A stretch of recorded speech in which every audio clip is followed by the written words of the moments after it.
fist is mankind's first weapon. There are those that prefer to master the art of the fist rather than any other weapon, including the blade, axe, or even scythe. There are some that go beyond the conventional, whether that be adding an extra boom to their punches or using the spirit within to gain an extra reach. These two are well known for that very concept. To them it's punch first, talk later. Yang Xiaolong, the fiery huntress from RWBY, and Josuke, the illegitimate son of the Joestar bloodline. If these two were to meet, whose fist will reign supreme and who will come out victorious after a brutal battle? Today we find that out.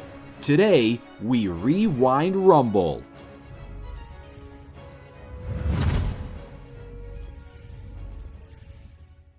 The year was 1983, and a mother by the name of Tomoko Higashikata had a kid with a man named Gerardo Joestar. He never stayed with her nor planned on a kid. The kid became the illegitimate son of the Joestar bloodline, and his name is Josuke Higashikata. In the year 1987, when Josuke was only 4 years old, he attended a pizza parlor called Freddy Fazbear's. Wait a minute, this is getting off script. This was gonna be a Bite of 87 joke, but let's just move on. But in all honesty, he probably would have had a better experience with that because you could argue he had something worse. A fever, one that lasted for 50 days, proving to be nearly fatal. This fever took place around the same time when Jotaro fought Dio in Egypt. In a desperate attempt to save her son, Josuke's mother was driving to a hospital in S City. Fate wasn't on their side that day because the weather was experiencing one of the worst blizzards in the town's history of over 18 years. This got their car stuck in the snow, and just when all hope for Josuke's survival seemed lost,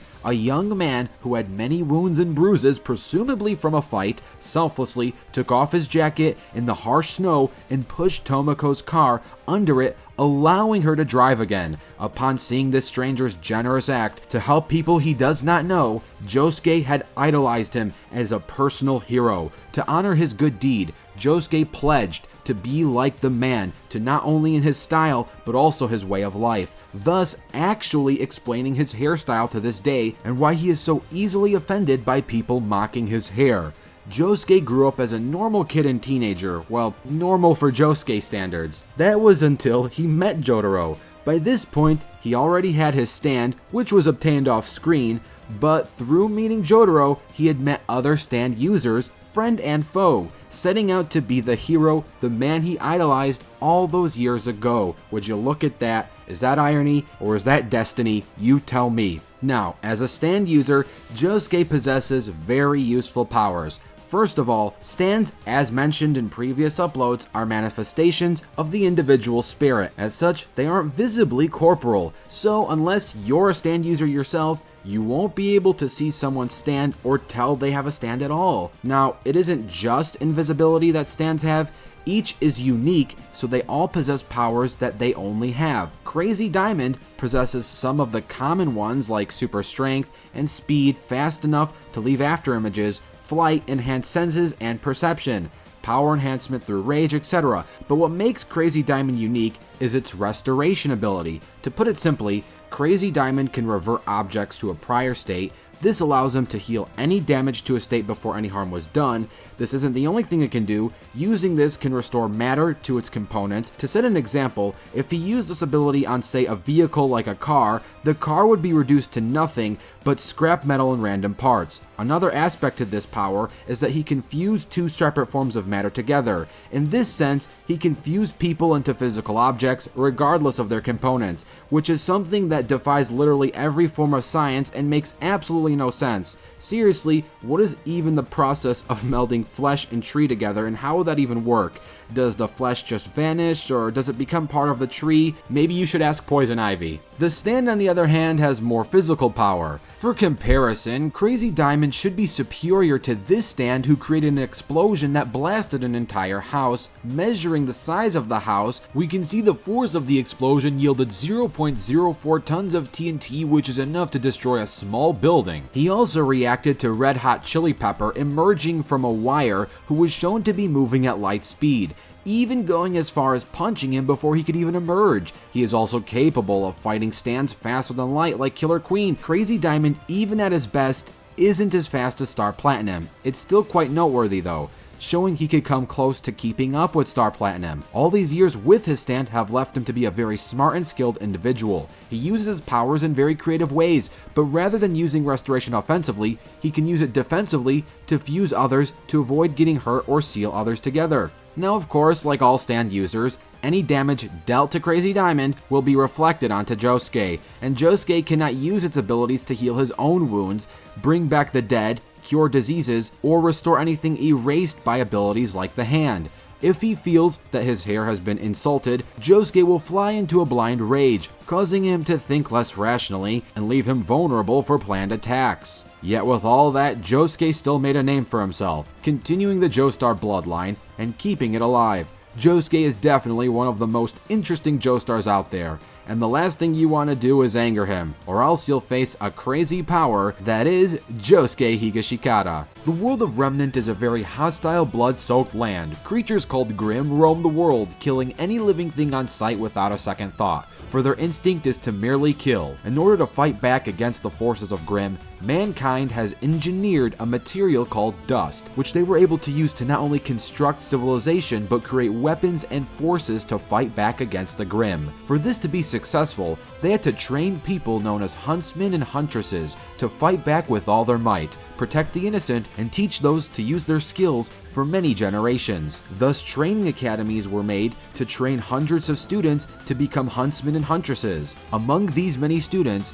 there lies one particular student, the hot-headed, pun-enjoying mistress with iron fists, Yang Xiaolong. Yang is the older stepsister of Ruby Rose. She enrolled in Beacon Academy, proving her skills and strength to be worthy of allowing her to train to be a huntress. When attending, she joined forces with Ruby, Weiss, and Blake to form Team Ruby. During her school years, she had many adventures and action-packed incidents. The biggest and life-changing event that took place was the attack and fall of Beacon. When Grimm ravaged the school and land, leaving many injured and possibly some dead, Yang faced a foe that would torment her for years to come. The moment were an attempt to save Blake from Adam, she lost her greatest tool. She lost her arm. After Beacon fell, Yang fell into a depressive state, having no choice but to stay at home and recover from the injury. She was more than just physically wounded, she was mentally scarred as well.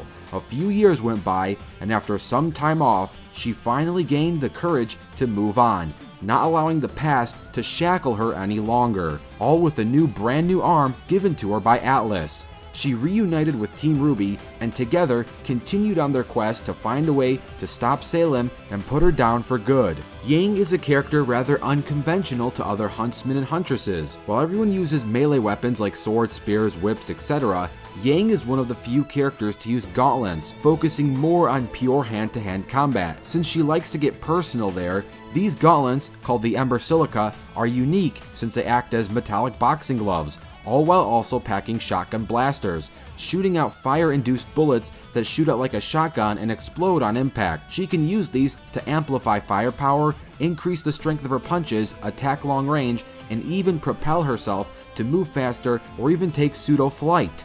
She also has her trusty motorcycle for fast travel and in some occasions can use it as a giant rideable weapon.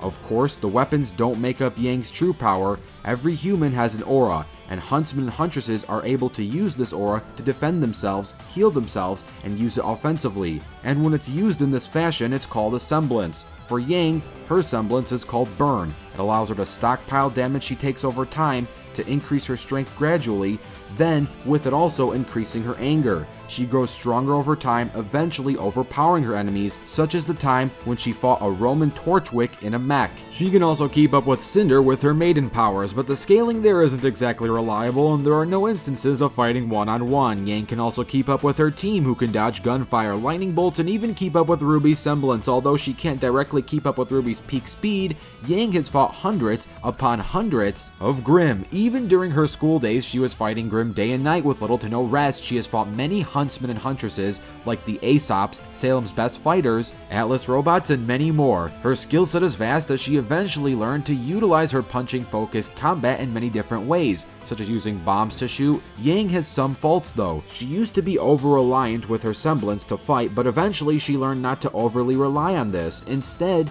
activating it as a last resort. Despite all that, Yang has proven to be a formidable foe. And now, let's get ready for the fight.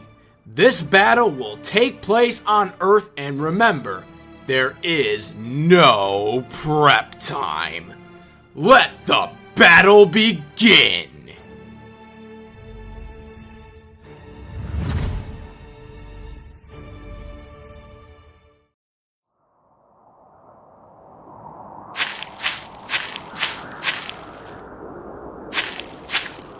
Great だぜ。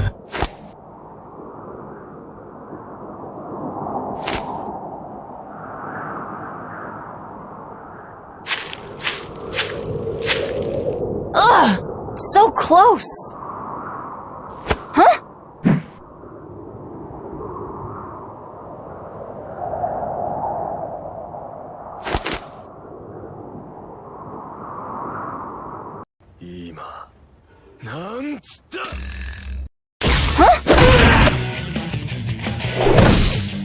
I think you picked a fight with the wrong girl.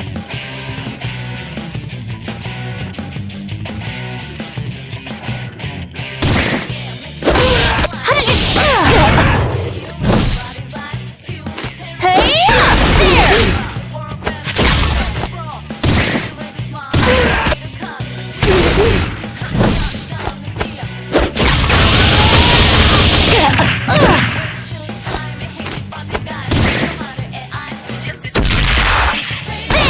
Here's an extra!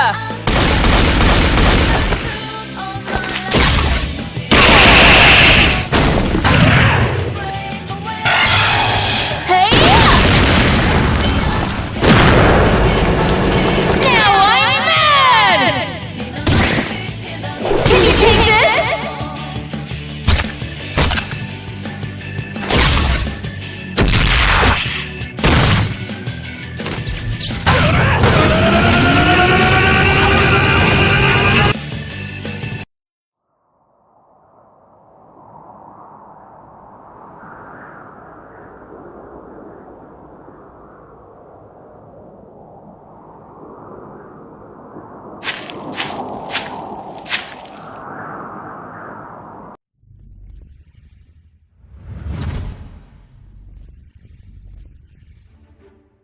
Hopefully you enjoyed that animation, and if you did, super special thanks to Team Animation Rewind's Jorge Ortiz. I'd also like to thank the Mecha Gamer and Finton Majora for working on the research and script of this episode. Thanks, and hopefully you enjoy the post-analysis.